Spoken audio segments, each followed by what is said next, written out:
एक ही है, परमात्मा को पाना। लेकिन जिसको जैसा रास्ता मिलता है वैसा उसको चुन लिया जाता है। तो योगा करने वाले शरीर को कैसे ठीक रखना है इतना तो समझ जाते हैं, लेकिन आगे आत्मा का कल्याण कैसे होगा। जब मैं आत्मा बोलता हूँ और जिसका कल्याण करना है तो उसको जीवात्मा समझ जाया करो। आत्मा का कल्याण कौन सी आत्मा का? जीवात्मा का। आत्मा का कल्याण कौन करेगा? परमात्मा। इसी को जीव और पीव बोला गया है। बहुबंधन में बांधे या एक बेचारा जीव, जीव मतलब जीवात्मा। तो जब जीव की बात हो रही है तो बंधन में है। केवल छूटे आपने जो ना छुड़ाए पीव, पीव यानी परम आत्मा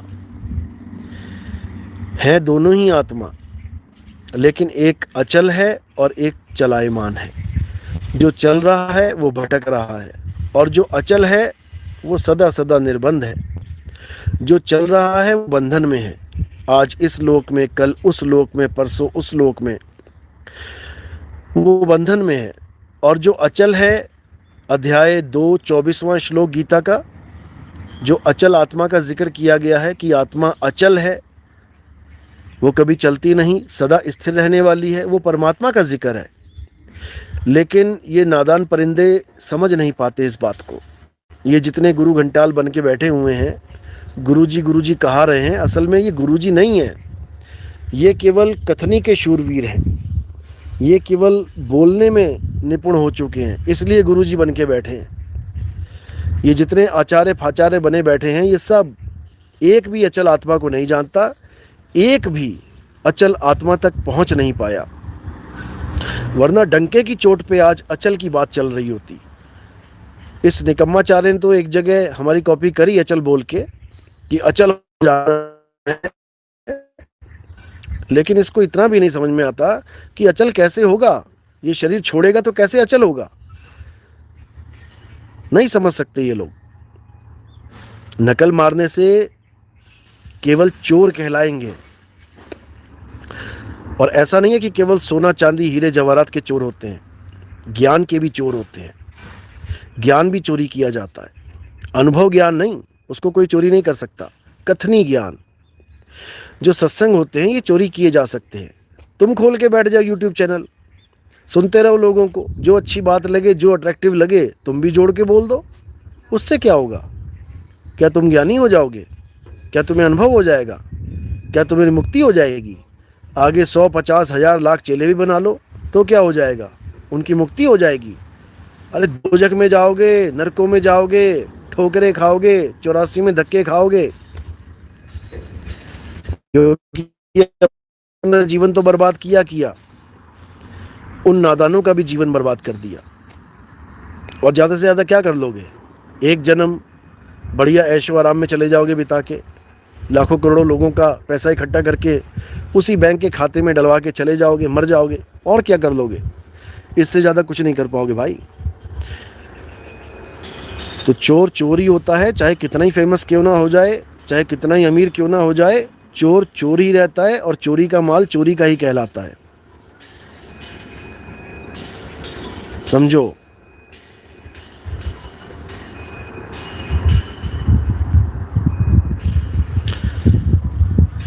एक बार गुरु साहिबान के दरबार से उनका एक शिष्य उनका ज्ञान जो सुनता था, जो उनके ज्ञान को समझता था, वो एक दिन गुरु साहिबान के दरबार को छोड़ के चला गया, दूर देश में चला गया। वहाँ एक राजा था, वो ज्ञानियों की बड़ी इज्जत करता था। तो वो चेला उस राजा के यहाँ जाके बहुत बड़ा ज्ञान बताने लगा। कहाँ से सुना था? गुरु साहिबान के मुंह से। गुरु साहिब अपना अनुभव ज्ञान, उसके आधार पे जो ज्ञान समझाते थे, जो उनको अनुभव था उसके आधार पे जो ज्ञान समझाते थे, जैसे सभी संतों ने अपने अनुभव ज्ञान के आधार पे ज्ञान समझाया है। हमें भी कोई ये ग्रंथ, ये वाणियाँ बताने की ज़रूरत नहीं थी। हम भी चाहते तो अपने अनुभव ज्ञान पे सीधे सत्संग करते, लेकिन तुम समझ ही नहीं पाते उसको। तुम सबूत ढूंढते हो। आप ये बात कर रहे हो निर्गुण नहीं सरगुण नहीं, क्या सबूत है? सारी दुनिया इसी में फंसी है, सबूत मांगती है। तो अगर ये वाणियां ना लिखी होती संतों ने तो नितिन दास का काम बहुत मुश्किल हो जाता। लेकिन संतों ने हमारा काम बहुत आसान कर दिया। जो उन्होंने निराकार और साकार दोनों से परे की अवस्था का ज्ञान ग्रंथों में छाप दिया, ग्रंथों में लिख दिया। निर्गुण सरगुण दोनों से न्यारा कहें कबीर सो राम हमारा। कितना आसान है बोलना, लेकिन जब इसको अनुभव में लाना होता है तो हालत खराब हो जाती है। समझो। तो वो आदमी, वो शिष्य उस राजा के यहाँ गया और बहुत बड़ी बड़ी डींगे मारने लगा। वही जो गुरुजी का ज्ञान था वही बोल बोल के समझाने लगा। अब राजा को लगा कि बहुत बड़ा ज्ञानी है ये तो। राजा ने क्या किया, उसको राजगुरु का पद दे दिया कि आज से हमारे राजगुरु हैं। अब जब राजगुरु का पद मिल गया तो अहंकार में डूब गया, खूब बड़ी बड़ी अपने आप को खूब बड़ा समझने लगा, बड़ी बड़ी डींगे हाँकने लगा। कुछ दिनों के बाद पता लगा गुरुजी को कि वो चेला वहां जाके हमारी ही कई बातें वहां सुना रहा है और राजगुरु बना बैठा है और अनुभव ज्ञान उसको शून्य था। तो गुरुजी ने एक चिट्ठी लिखी राजा को कि हमारा एक चोर आपके राज्य में आया है, आप उसको जल्दी से जल्दी हमारे हवाले कर दें। जब ये चिट्ठी राजा को मिली तो राजा बड़ा हैरान कि गुरु महाराज का सामान चोरी करके कोई हमारे राज्य में छुपा बैठा है, क्या किया जाए? ये तो बड़ी अपमानजनक बात है। हमारे राज्य में उसको पनाह किसने दे दी?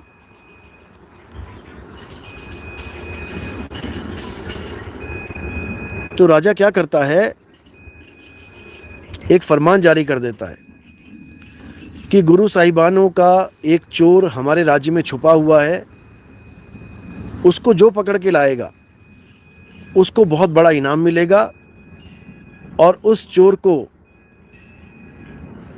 हम जंजीरों से बांध के गुरु साहिबान के दरबार तक पहुंचाएंगे।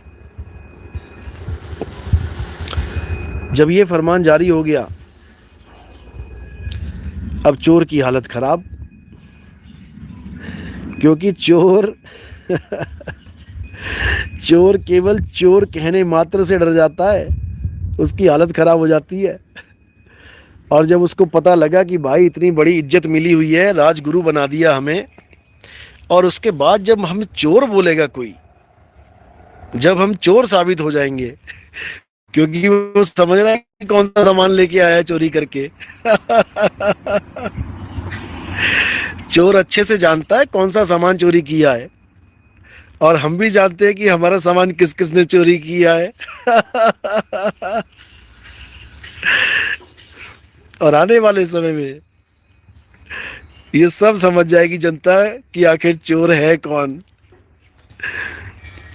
तो जब उसको पता लगता है कि भाई ये फरमान जारी हो गया है और पकड़े जाने पे बड़ी दुर्दशा होगी और बेड़ियों से बांध के मुझे ले जाया जाएगा, और गुरु साहिबान ने मुझ इतनी दया करी है कि अभी तक मेरा नाम नहीं लिया। वरना वो ये भी कह के भेज सकते थे कि फलाने नाम का आदमी हमारा ज्ञान चोरी करके आया है।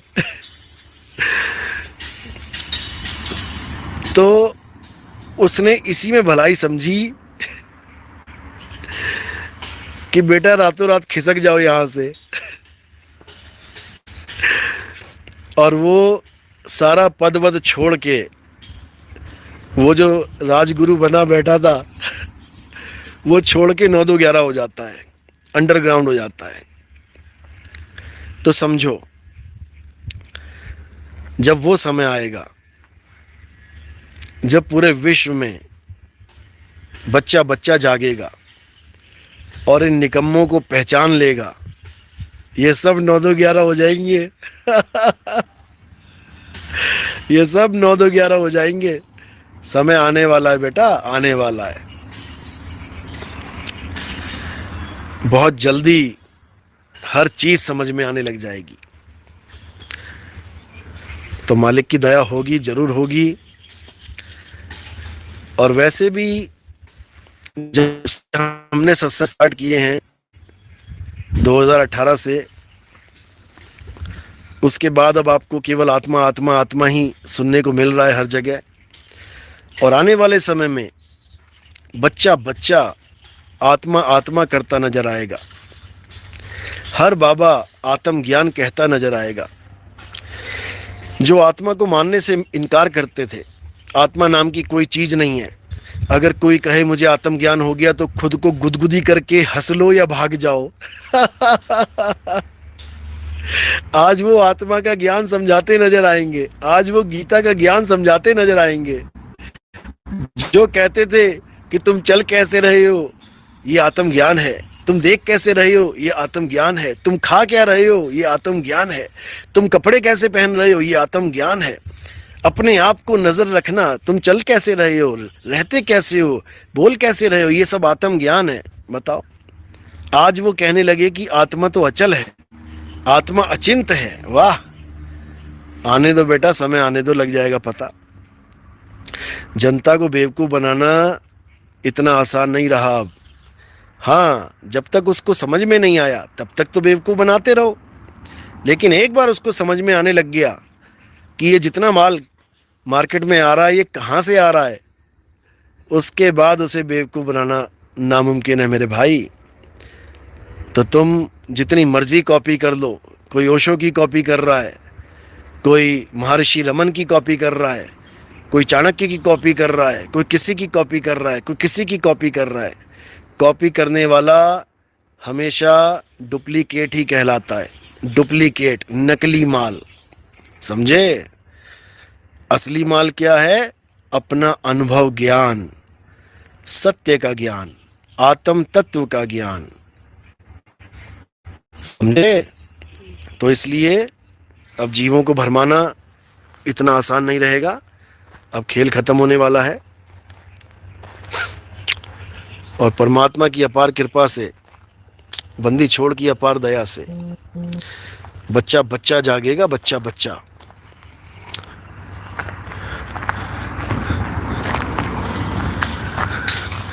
बिल्कुल सामने माउंट फूजी है, आप लोग को भी दिखा दिया जाए एक बार।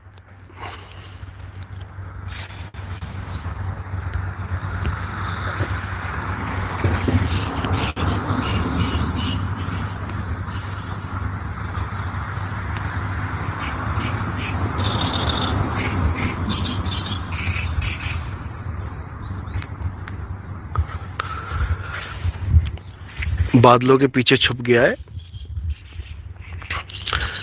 ये एक जिंदा ज्वालामुखी है। इसको देखने के लिए हजारों लाखों लोग आते हैं।